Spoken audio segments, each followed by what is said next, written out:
Prime Minister, whenever you're ready. If everyone's ready, I'll begin my time.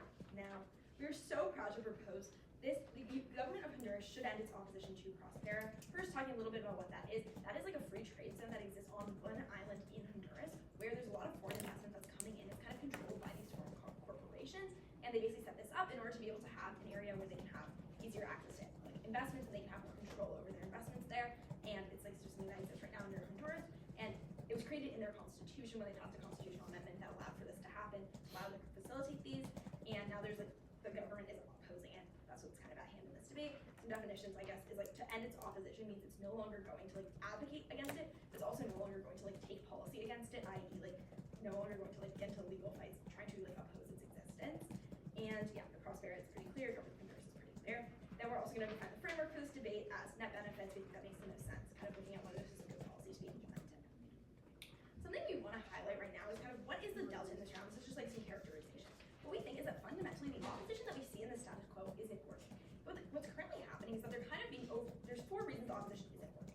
Why is this? Because one, there's just simply do not have as much resources. The people behind Prospera are billionaires, including Peter Thiel. They have a lot of resources, much more than the Honduras government, which doesn't have very much money. So clearly they're getting kind of outgunned at the court level. But second, their constitution actively doesn't support what they're trying to do. When they try and oppose Prospera, they're just kind of wrong, which makes it a lot harder for them to win these court cases. And then third, public support. 75 to 95 to 97% of Honduras citizens support Prospera. This just means it's hard for their politicians to really like advocate for this. We think it makes it pretty unlikely that the opposition actually succeeds. But we think that there's probably 2 cases in this debate. The case where the opposition does succeed, which we think is pretty unlikely, and gets it overturned, and the case where it doesn't. I'm going to start on why, if it doesn't get overturned, we're really cleanly winning. Then I'm going to talk about what happens if it does get overturned. First on what happens if Prospera still continues and it doesn't get overturned if it still exists. And like what side is better to be on. We think it's a lot better to be on the side where you enter opposition. Why is this? Because if you're not successful in opposing it, 2 things happen. First, you spend a lot of resources. As we tell you, they're currently trying to settle an $11 billion case these billionaires are bringing against them. That's really expensive to settle that case. And also, it's super expensive to pay for all the lawyers you need. Importantly, yeah. Wouldn't the $11 billion cost more than legal fees? The $11 billion, if the plan to get rid of Prospera fails, on either side of the house you have to pay the $11 billion. That doesn't change, right? Because it's a settlement for like trying to get rid of it. It's basically the harms of like them trying to get rid of it. Neither side gets out of the $11 billion. But what happens if you like keep trying to oppose it is you just get more and more of these court cases from these billionaires because you keep trying to do things to oppose it. They keep not working and the billionaires keep suing you. That means they can get you $11 billion multiple times. That's really expensive. The Honduras government simply does not have the money for this. This is pretty bad for them. But second, on perception, considering 48% of the civilians in Honduras live in poverty, I think it looks really bad when the government is sending money all of this time to these billionaires. It looks like they're effectively failing to help the people who actually care. We think this increases instability insofar as the people are really mad at their government, which makes the government overall worse, and makes it like overall a worse country to be in because there's just a lot more stability, a lot more people who are angry at their government, which increases the risk of seeing like say revolution, increases the risk of like just people getting really mad and not supporting the government, which is pretty bad for the government itself. Then our second contention is if they do win, like what happens? Yeah, stopping time. Was that your first contention? Can you signpost it again? Because I flowed it under characterization. Yeah, that's our first contention on what happens if it doesn't get overturned, or like what happens if the opposition doesn't work. And then with 2 subpoints on resources and perception. And now we're moving into our second contention on if it does get overturned. Is that clear? Okay, excellent. I'll continue now. So what does happen if Prospera gets overturned? Why is that still really, really bad? Why is it not something that we want to happen? Why is off really bad in that case? Because we think Prospera provides a ton of job opportunities that would not exist in Honduras without it. Why is this? Because what we see is that there's over $100 million of direct investment, foreign investment, that are coming specifically to that island. That has translated into thousands of jobs already for Honduras people, because the whole idea of this direct economic zone, the reason it happens in Honduras is because they want to employ the people in Honduras.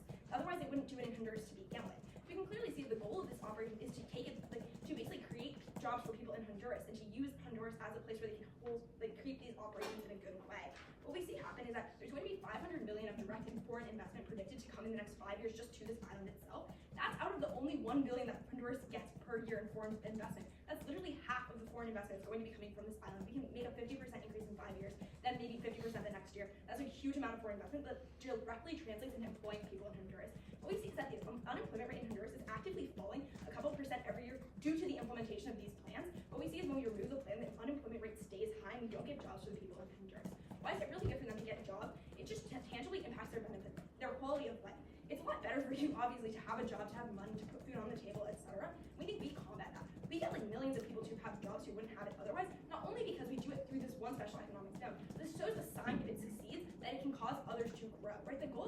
isn't just to have one special economic zone. Now, to see success, if this test case works, to spread it across Honduras, to spread it across Latin America, to spread it across the world, and increase access to like good jobs for people who lack them in the status quo.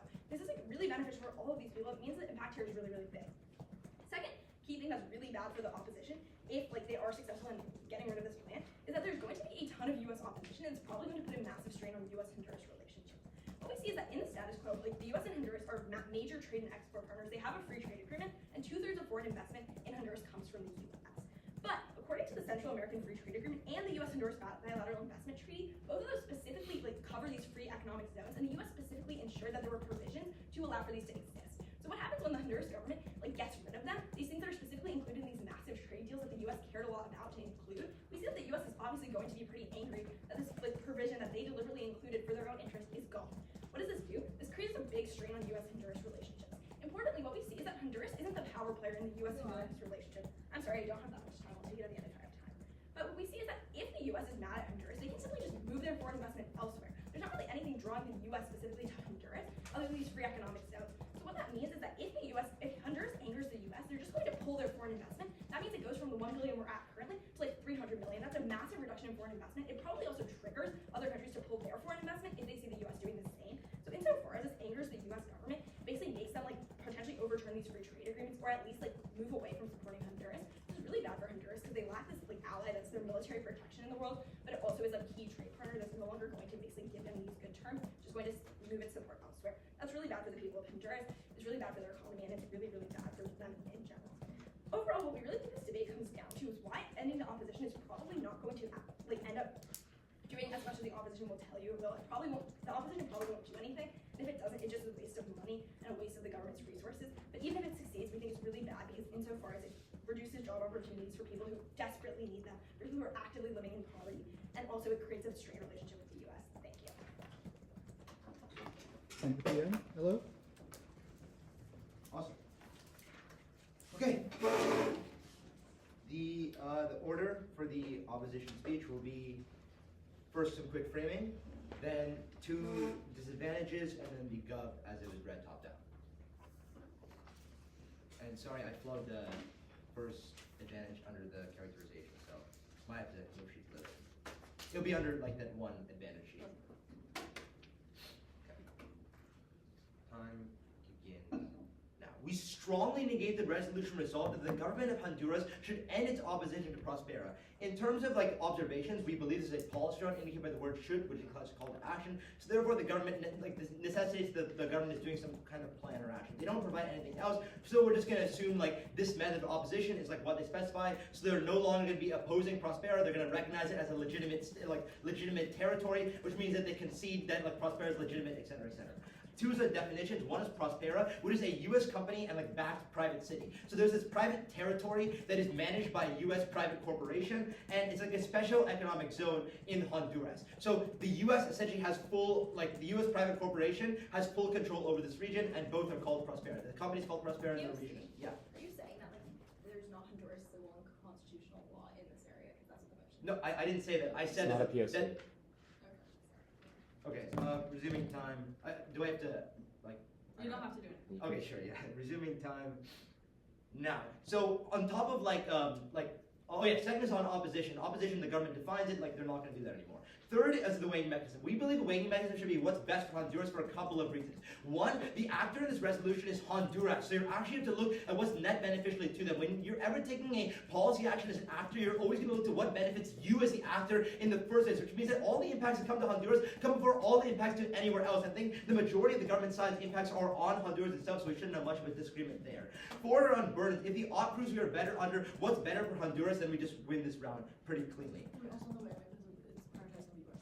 things. Yes, we don't prioritize the U.S. We don't prioritize the U.S. under our weighing mechanism because what's like the U.S. like isn't considered what's best for Honduras because the U.S. is actually being really bad for Honduras. Okay, the other actually I'll read the next one. DA1 is on private corporations are really, really bad. The 8 point here is that after the U.S. coups in 2009, the Honduran government passed a law establishing special economic zones, or ZEDEZ, like Zeds. I'll just call them Zeds. The Zeds, including Prospera, sparked massive outrage and protest. The A point here is that 27,000 Honduran people were killed in silence by the government protesting. The B point here is that Zeds was embedded with private contracts to the U.S., which allows the U.S.-backed corporations to exploit people on the land. The C point here is Prospera filed an $11 billion suit against Honduras, which would represent 2/3 of Honduras' annual budget, which means that Prospera is literally using their U.S.-based hegemony to make sure they influence and take all the money from Honduras. Okay, the D point here is that without further opposition, the government cedes to this suit. They literally say, we're not going to oppose this anymore, and because the abuse has already been committed, we see that we've done bad things, and we cede to this suit. So what are the links? The first link here is that the government plan rejects countries following them. We tell you over 33 countries in the status quo wrote a letter to Prospera denouncing their legitimacy, literally calling it, quote, neo-colonial. The second point here is by ending opposition to Prospera, Prospera is able to continue to exploit workers in the Honduras homeland. The literally here is that Prospera employs people at a staggering average of $3.10 an hour, where the cost of living is estimated to be over $3.50 an hour. This is literal exploitation and neo-colonialization that is going on in this region of Prospera. This is absolutely, yes? If the people are opting to take this job for that, They are not opting to take this job. Prospera has destroyed all sort of competition in the area because, like the info slide literally says, the entirety, there's no minimum wage in the Constitution, the entirety of the people in Prospera, they're literally being exploited because they've removed all the opposition in this area. They removed all the competition because the U.S. corporation owns this piece of land. On the impact, the first impact here is the government allows Prospera to keep exploiting their minimum wage. They literally employed a bunch of native peoples to essentially just force them to essentially just work for them because there's literally no other job opportunities. But the second point here is this massive debt in Honduras. The open doors is continuing to maintain opposition because these 33 countries have literally convinced the U.S. to declare they will be taken to the ICC. These 33 countries are going to take the U.S. to international criminal courts for the actions that are happening in Prospera right now because it's so bad and the human rights violations are beyond belief. We're telling you right now that you have to make strict opposition because of the fundamental principles of human life and human value, and you have to get rid of Prospera, and you have to let the Honduras government take control because they're significantly better than what Prospera is doing. The second DA is that of strengthening U.S. hegemony. The A point here is that U.S. hegemony or its overall global power is bad. The United States and corporate representatives could have a history of exploiting Central American studies like Honduras. The literally here is that they've instituted neo-Monroe doctrines to extensive economic powers, which brings chaos and corruption to small cities and societies. We tell you that literally this is allowed and provoked for all of war in other countries like Vietnam, Kosovo, etc., etc. This is being used to justify centuries of historically backed violence and historically backed systematic oppression in these areas. The B point here is that the U.S. has intervened in Honduras. It literally staged a coup in the country in 2009 and exacerbated drug trafficking issues. And it ousted a longtime leader and found a refugee, essentially just created a whole refugee crisis with migrants fleeing time and time again. We tell you that the U.S. is a bad actor and does not have the best interests of Honduras in mind. You have to get rid of the U.S. and the U.S.-backed corporations because they systemically oppress these countries in Central America, and Honduras should not allow a U.S.-based corporation to exercise hegemony over this region which they rightfully and constitutionally own. The impacts are huge because, one, U.S. military operations have killed over 900,000 people, a third of them being civilians in this century alone. The B point here is that they've literally forced drug trafficking and migrant crisis that strengthened the corrupt government that they themselves, the U.S., installed. The U.S. led a coup, they installed their own government, and they've literally created migrant crisis within Honduras. Thousands of indigenous people have been killed, and essentially this is extremely bad. The C point here is that more U.S. involvement would lead to more corporations and more unethical U.S. policies, which would literally allow the U.S. to say what they're doing is right now good and what they're doing is acceptable, and they would allow them to continue to do in other Central American countries, which is not good, and we don't advocate for that as a neg. Okay. Where is the framework sheet? Yeah.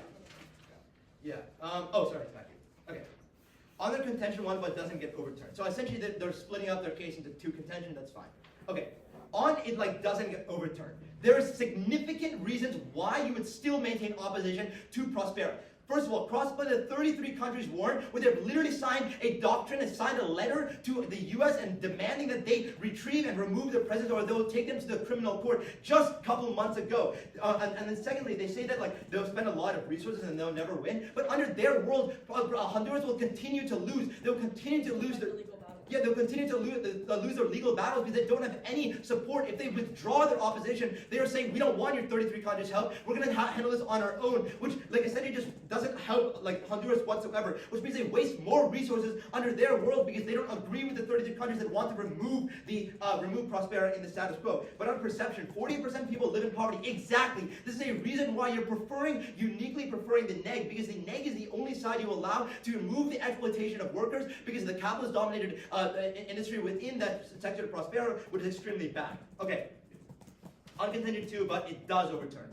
We say this is literally the best possible scenario in which you remove U.S. hegemony for a couple of reasons. One, crossplay all of it how U.S. hegemony is incredibly bad and it's destroyed millions and millions of lives in the status quo. They said that it's created FDI and it's created a lot of foreign direct investment. They don't mention the only country that's really doing this is the United States. The United States is pouring and funding money into their own company to go and exploit like native workers, which is extremely bad because we have to consider what is actually being done in the status quo. Also, they say that it's going to be really bad for the economy when the U.S. pulls out. But no, these 33 countries have actually assisted and tried to help Honduras by allowing them, if they get rid of Prospera, they're going to be able to institute new forms of government. They're going to be able to subsidize a lot of other things. They're going to be able to actually help Honduras much more than Prospera is ever doing. And so because U.S. opposition is, the U.S. hegemony is incredibly bad, because private corporations are incredibly bad in Honduras, I cannot be prouder to engage.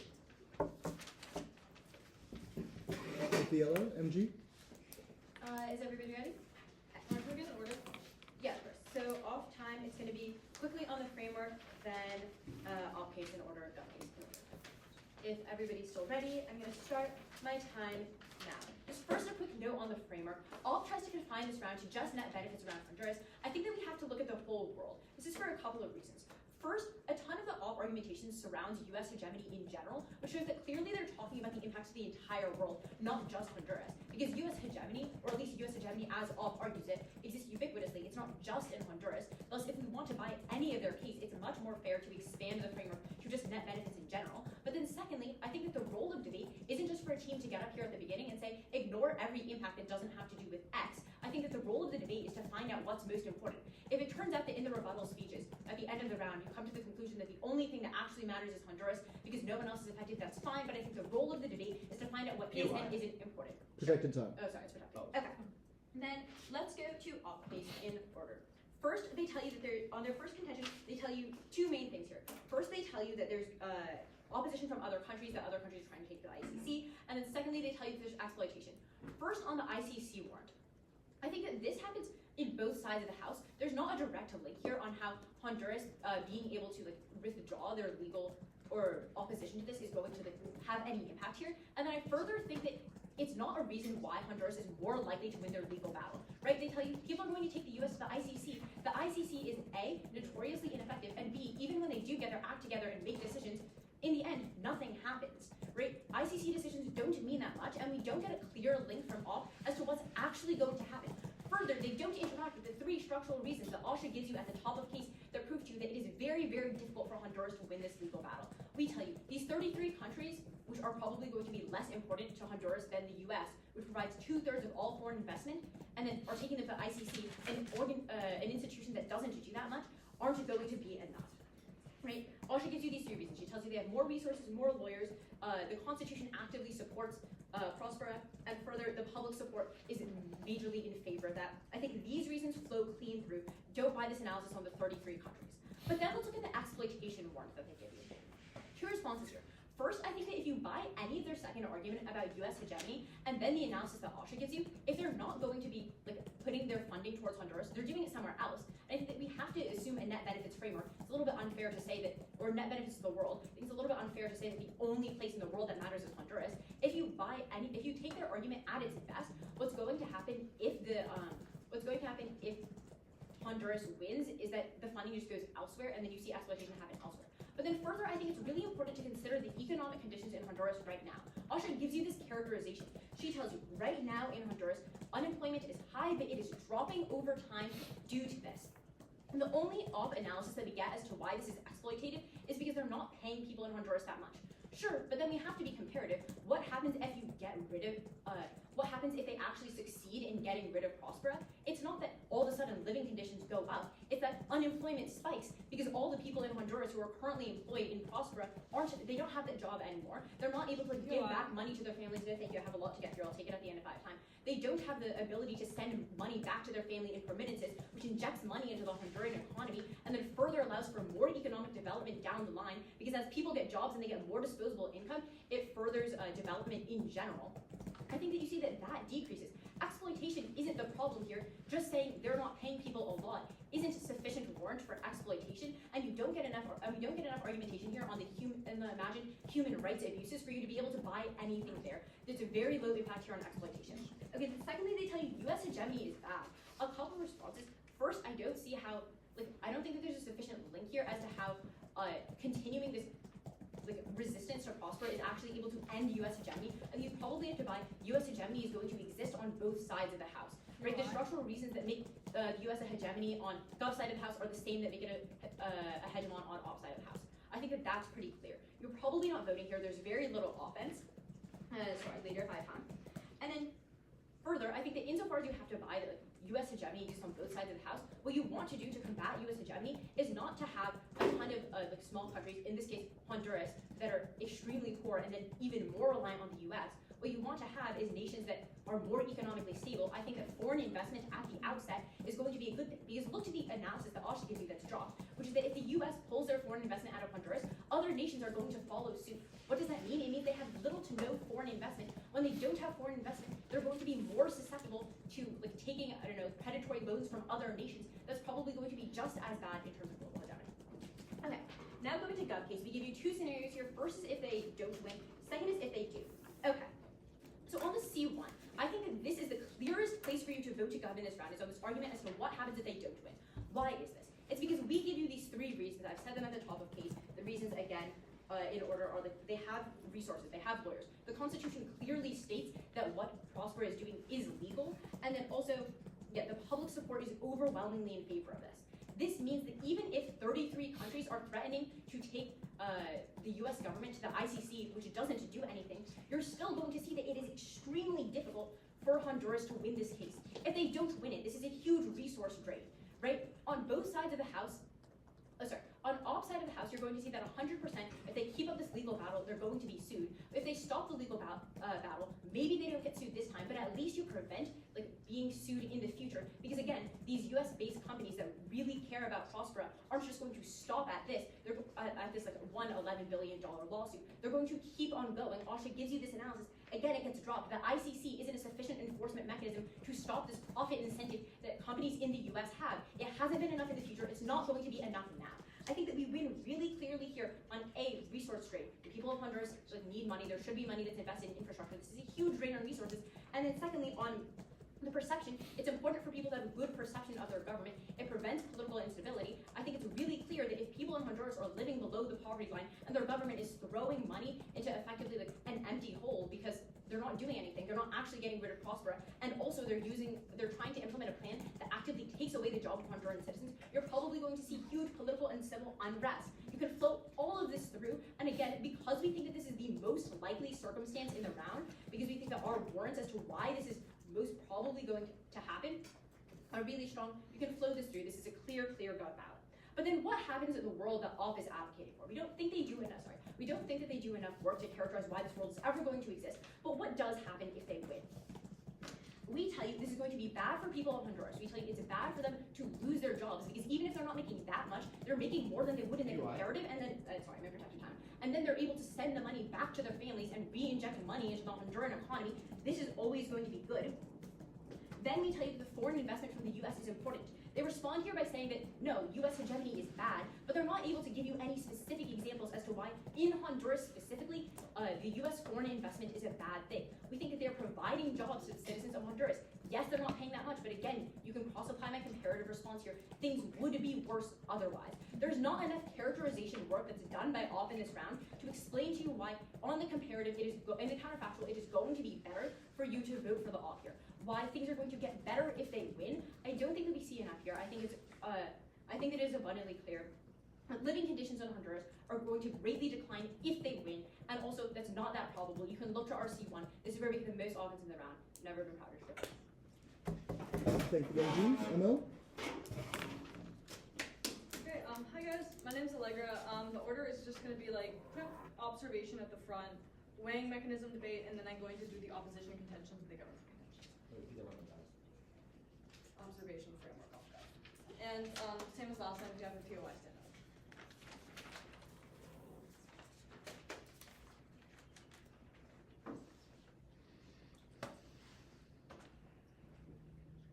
The government side is fundamentally losing this round when they concede to U.S. hegemony. They have admitted since their first speech that they are basically endorsing U.S. hegemony because when you end the opposition to the developed country that is continuously intervening and staged a literal coup in Honduras in 2009, that is enough of a reason to vote against them because they are literally endorsing the continued exploitation of millions of people in developing nations. That is enough of a reason to vote against my opponents, but if you want more, let's just go on to the case in general. Okay, so on the weighing mechanism, we still believe that the weighing mechanism should be net benefits for Honduras. A few more reasons to reiterate. One, the U.S. hegemony exists in Honduras. If you say that U.S. hegemony benefits people in the U.S., all of us in this room, then there's a way for U.S. hegemony to be a net good under net benefits for the entire world because there are probably more people in the U.S. than there are in Honduras. We don't endorse U.S. hegemony. We believe outside of the framing of this round, it's just a moral wrong, and you should weigh that we are trying to stop endorsing it in any way possible. Therefore, we are weighing net benefits for Honduras to consider the people in this resolution. And second, extend what Shanak already told you that Honduras is the actor here. They're going to want to help their people first. They're not going to consider people the entire world. They're going to want to help their own citizens. Okay, so we're weighing on net benefits for Honduras, and honestly, and also the role of debate. What? They said the role of debate is to They say the rule of debate is to look at everything. We agree, we should look at everything. But what is this, like the 9th round now? We probably all win under net benefits at some point now. We should be considering what happens to people in Honduras. We haven't had a Honduras resolution yet. It's probably good to actually challenge and interrogate U.S. hegemony instead of just going along with what we've all been doing already all weekend. Okay, so let's go on to the opposition case here. Our first contention is that private corporations are bad. Pretty simple, they will always be benefiting profit over people. They're never going to prioritize what is good. The government side tries to basically convince you here that Prospera is in the best interest of Honduras.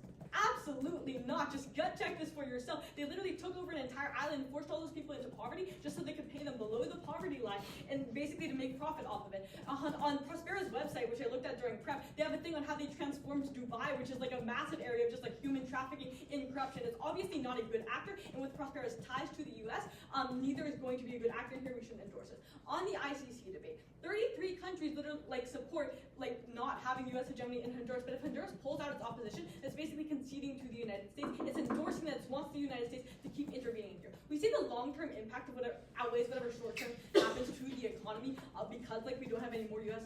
foreign intervention. We say that if we're making sure that Honduras can actually be an independent sovereign nation, then it's way better than whatever is happening in the status quo right now. We do not want to end the opposition because the opposition is all Honduras has to stand up against the nation. And again, the ICC means a lot because it holds the U.S. accountable. The U.S. is accountable to global courts. They say that the ICC doesn't matter. We don't understand this. Obviously, it's going to have some precedent if they're tried against in a global court. We say that's pretty intuitive here. Okay. Also, they say the U.S. is 2/3 Also, they say the U.S. is 2/3 of all foreign direct investment. To that, we turn that. We say exactly the U.S. is extremely bad. We should be trying to stand up against the U.S. in any way possible.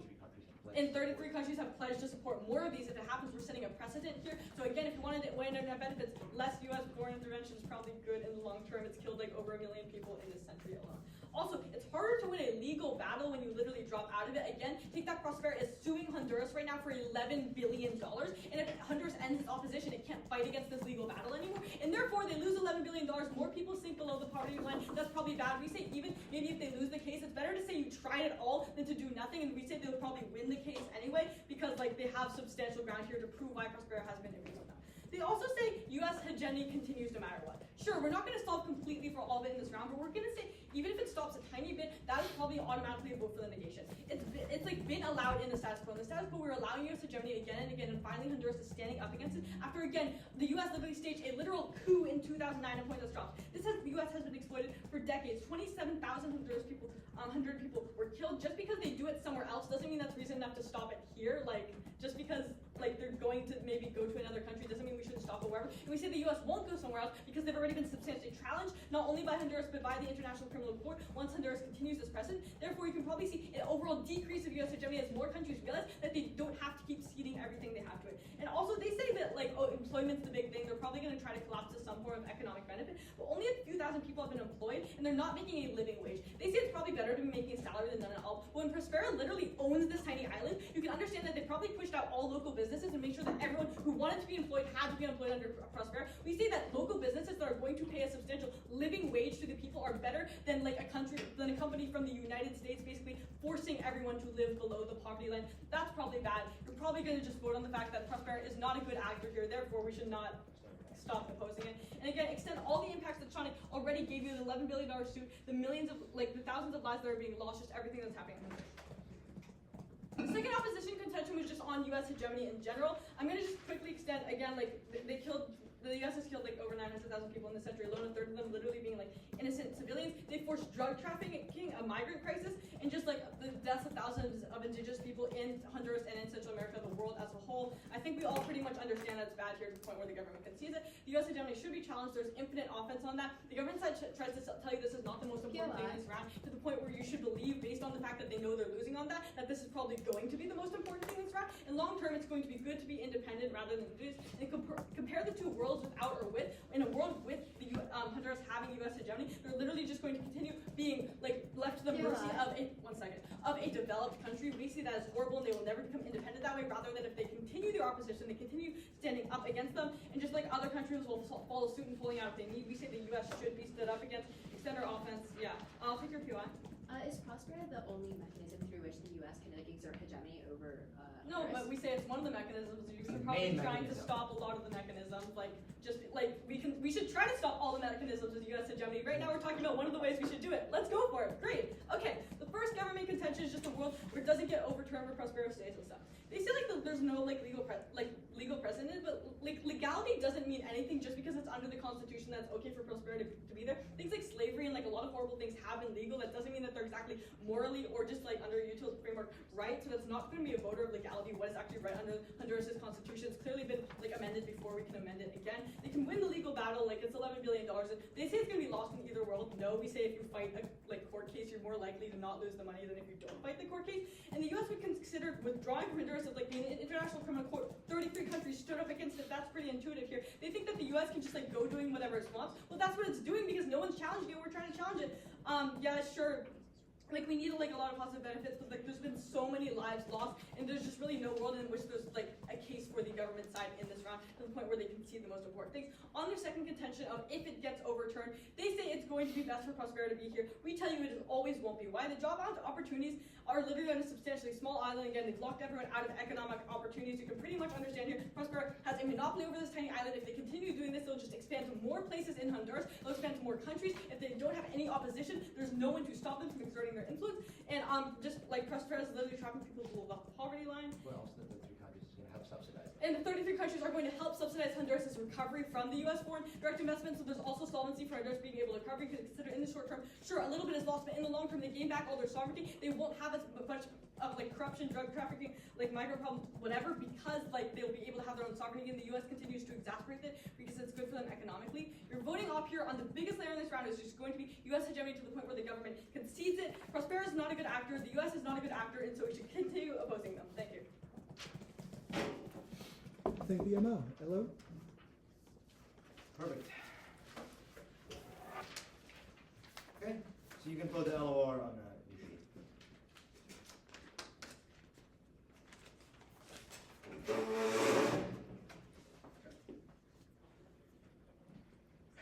Time begins. The government side endorses for Honduras to give up all opposition to the U.S. and to lose the only support they have in the status quo. That is the fundamental position of the government in today's round. They want to end their opposition, in which 33 countries are currently backing, and they want to not support that, and they want to allow the U.S. to continue exploiting and to continue doing the bad things that they've done overall. Why specifically has the U.S. been bad? Well, extend Allegra's all analysis where we tell you that Prospera literally locked out and killed all the small businesses in order for them to make the best profit. This is the kind of U.S. corporation hegemony that has been exploited over the last century, and we told you it's killed and claimed millions of lives. This is so important because local businesses and the Honduran government are far better than the U.S. government. Also, specifically, we told you that these 33 countries are going to help subsidize the mine LOC, and they specifically never even responded to that. We told you that these countries will literally take the U.S. Honduras to the ICC, which they say has no solvency, but has literally been the historical precedent for a lot of landmark cases and has actually allowed for real change to occur. Okay, so let's talk about like why specifically, just quick notes and framing. You're extending that the weighing mechanism is what's best for Honduras for a couple of dropped reasons. The first dropped reason is that an actor will always prioritize themselves over another thing, which means that as the government of Honduras, its first responsibility is the people of Honduras, not the United States, not someone else like randomly living in the world. It is the people of Honduras that matter first to the government, and that is why those terminal impacts matter first before anything else in today's round. We also tell you that like even though like they want to say the role of debate is to like talk about all the people's impacts, we tell you specifically that we've had many rounds about other different countries, many different net benefits. This is the only round we've had about like Honduras' like weighing mechanism, so it's uniquely good to have any education about that as well. The first voting issue, very cleanly, is that private corporations are bad and will be exacerbated under the government world.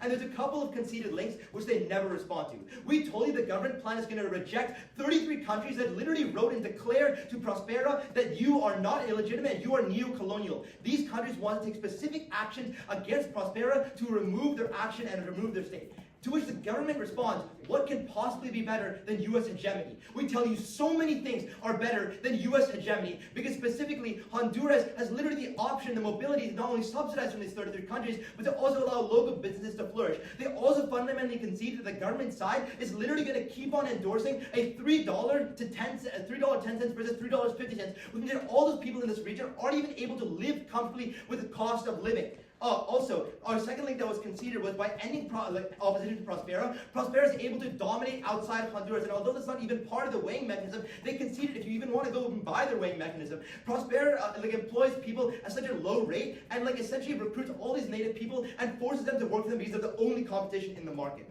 So the impacts, once again, you're flowing massive debt. Debt is the highest terminal impact in today's round, and the opposition side cleanly accesses when we prove that the government plan exacerbates exploitation, exacerbates human rights abuses, and exacerbates all the kind of bad things that the U.S. is doing currently in the status quo, not even paying their people fairly. But secondly, you're impacting that the U.S. is able to go and to continue this exploitation, which is not good. Also, on U.S. hegemony, that's the second voter issue. We've told you they've literally done, they've intervened in wars like the Vietnam and Kosovo, and they've literally staged a coup in 2009, which they killed 27,000 people for protesting and silenced them. This is also a unique voter because the U.S. military operations have killed so many people, and we have to get rid of it to allow Honduras to get any mobility and freedom. And the only way you're saving the $11 billion, which the government currently concedes, is with the help of the 33 countries, and with the help of their support, you can beat Prosperity, you can beat them in battle. We do not endorse U.S. hegemony. We do not endorse private corporations bad, whereas they keep on telling you there's nothing better than getting money from the U.S. because they currently hold 2/3. We tell you once the U.S. is gone, the 33 countries will help subsidize. They don't get access to the economy. We do, because we actually provide real jobs with sustainable impact, with the actual ability to make Honduras an actual independent and autonomy country. Thank you. Vote nay. Thank you, hello. PM? Before I start this case, the speech is going to be on the framework, on the probability of the two cases, and weighing under case 1, weighing under case 2. Real quick, can I get a pink paper? There's You said none of them yesterday. Yeah. Sweet, thank you. I know it's a long walk. Very well. Watch it.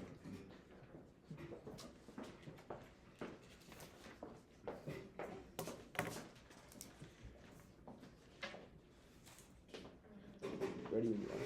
Okay, awesome. Everyone's still ready. I'll begin my speech now. Okay, we're fine to concede the framework of only looking at Honduras. We think that's fine. We actually think it's going to be better for us in this debate. Then on the second thing about the probability of cases, we still get a link on how the ICC solves for Honduras not being able to get rid of this economic stuff, right? Because the ICC has no enforcement powers. They say the ICC has done a bunch. They don't have any examples. They don't have any reason. The ICC You know, stopping time.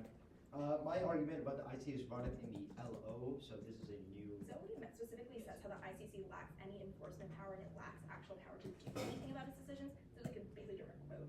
It'll be taken under consideration individually by each member of the panel, whenever you're ready. Yeah. Okay, I'll continue my time. Now, so what does that mean? That means basically this isn't doing anything. They also aren't really responsible on the 3 warrants that flow clean through this round on how there's more resources of these lawyers. The Constitution clearly states it, and there's public support. They basically say the Constitution can be overturned. Sure, but that's not what we're talking about. We're talking about the odds that they're successful in using their own court systems to do it. And the Constitution is really clear that makes it hard for them to get the courts to agree to let them kick out the special economic stuff that the Constitution says can happen. And also because of public support is so low, that makes it really hard for them to pass new constitutional amendments on this.